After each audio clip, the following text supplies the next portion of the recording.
I just real quick want to go through Raimi's career because this was a good excuse for me to watch the movies of his that I hadn't seen. First off, A Simple Plan. I also love this movie. It's my favorite Sam Raimi movie. He's directed 16 feature films, although one of them he directed in college and isn't like considered, his debut film is considered The Evil Dead. That's his Fear and Desire, is what you're saying? Well, is Killer's Kiss considered? I think by some.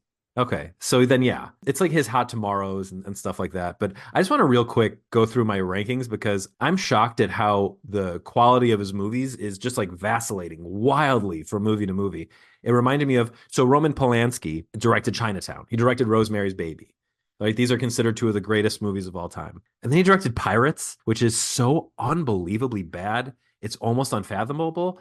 And the same is kind of true of Raimi. So he starts with this movie, It's Murder. He doesn't really. He made it in college with his friends. It's all shtick. Like, it's all Catskills type humor. It's hard to even say, like, I didn't give it a star rating on Letterboxd. It's impossible because it's basically like you and your friends dressing up and doing a movie. A lot of the people are, like, too young. Like, they're playing, Raimi himself is playing an old man with like zombie makeup on. So it's pretty silly. And then he followed that up with The Evil Dead. Now, Jake, I know you've never seen any of the Evil Dead movies. Kevin, you've seen The Evil Dead? The first one, yes. That's it? Yeah, So you haven't seen Evil Dead 2 yet.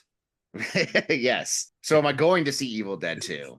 How the fuck should I know? It's, I think, the first time Jake's ever said the F word on this podcast.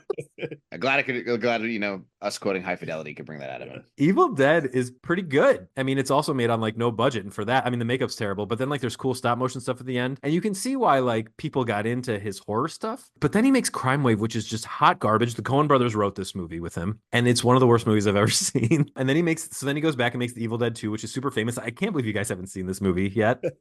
It's wild. It's I only give it 3.5 stars because I'm not a horror guy, but like there's one scene where this woman is dancing in stop motion animation and like she's dead, right? And her head is spinning around. I'm like, that's very cool. He doubled down on the stuff that works. And there's a reason that it's super famous. And then he made a superhero movie because he wanted to make Batman and they gave it to Tim Burton. And I have to say, it's so obvious. Like their careers are so heavily parallel, Burton's and Raimi's. It's nuts. Have you all seen Darkman? Never did it. Nope.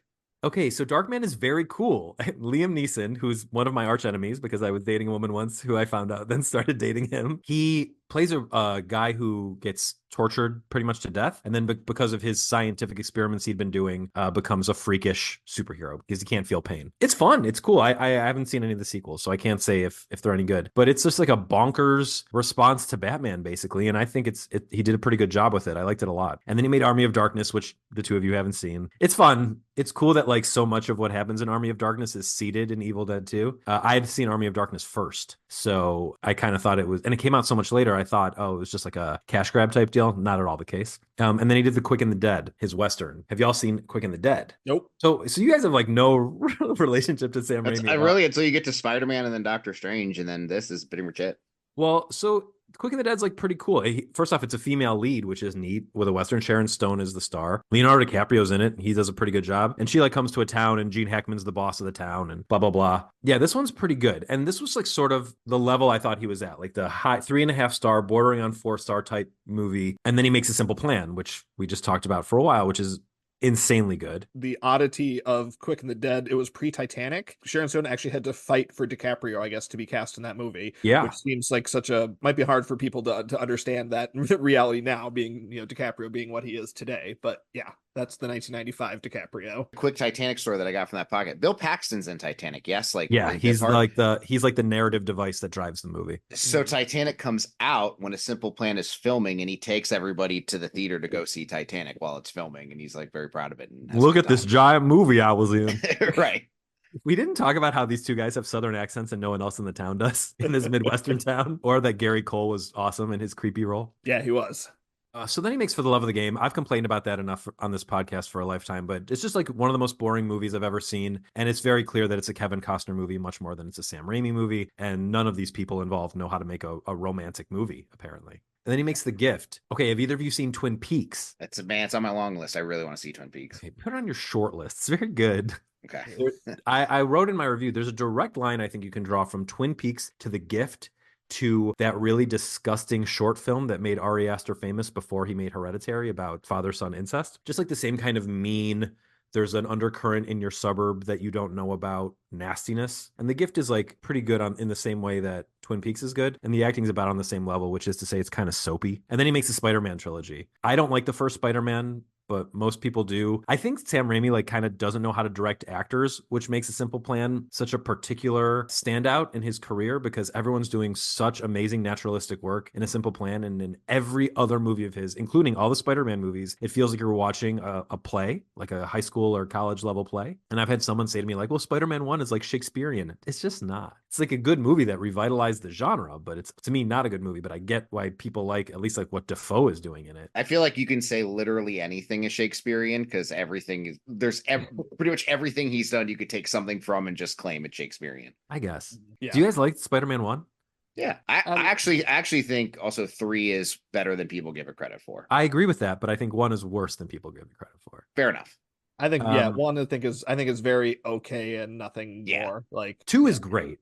And that's the great. movie made. 2 is really, really good. And it's the only reason I saw 3 was I was like, oh, this. And I think I saw 2 before I saw 1 even because 1 didn't look that interesting. Oh, that was a mistake. Well, I don't think so. 2 is very good. No, I'm saying 2 before 1 because I feel like if you see 1 and then 2, you're like, oh, wow, this is way better. Well, I see what you mean. Yeah, I was disappointed when I went back and watched 1. Just Alfred Molina's an incredible villain. And absolutely. And they really nailed the Spider-Man Mary Jane relationship in that one. That's much more compelling. Yes. And even like the James Franco stuff. And I'm going to get to bagging on James Franco in just a minute. But the James Franco stuff in 2 is really good. It's not good in 3. No one's good in 3, really. And it's a shame because you learn, anyone who knows anything about comic book movies knows, it's not the movie that Raimi wanted to make. He wanted to just do Sandman as the villain and have that be that. And they shoehorned Topher Grace in there, which is too bad because I really like Topher Grace. Which one is Paul Giamatti in? He's in Amazing Spider-Man 2. That's what I was thinking of. Okay. Yeah. I think he shows up for like 5 seconds in the first one to like foreshadow that he's going to be in 2. Right. I think the very end. I think he shows up at the beginning of 2 and then at the end of 2. He like sandwiches that movie. Yeah, maybe. I think I saw them both just once and I don't remember them very well. I think the first one's actually pretty solid. The second one's real bad. Yeah, that's what I remember too. I remember the first one being like, very fine. Then he made Drag Me to Hell, which I know at least Jake has seen. I remember liking it too.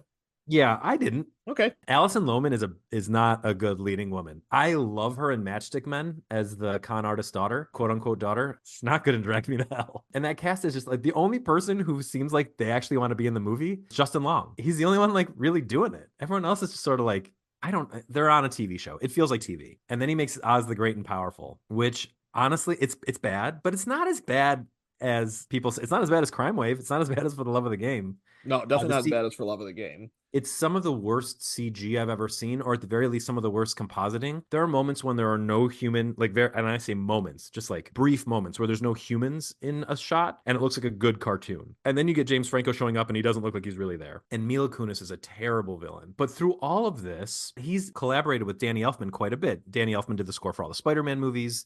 He did the score for A Simple Plan. He did not do the score for Drag Me to Hell. He did do the score for Oz the Great and Powerful, but at this point, Raimi is so like Elfman pilled that the guy who actually did do the score, whose name is Christopher Young, it just sounds like a Danny Elfman score. And the problem with that is because of the trajectory that Raimi's been on pretty much since Darkman, it just feels like he's making some of these bad late period Tim Burton movies like Charlie and the Chocolate Factory or Alice in Wonderland. That's what Oz the Great and Powerful looks, sounds, and feels like to me. And then he makes Doctor Strange 2, which he takes 10 years off, and then he makes Doctor Strange and the Multiverse of Madness, which I like a lot.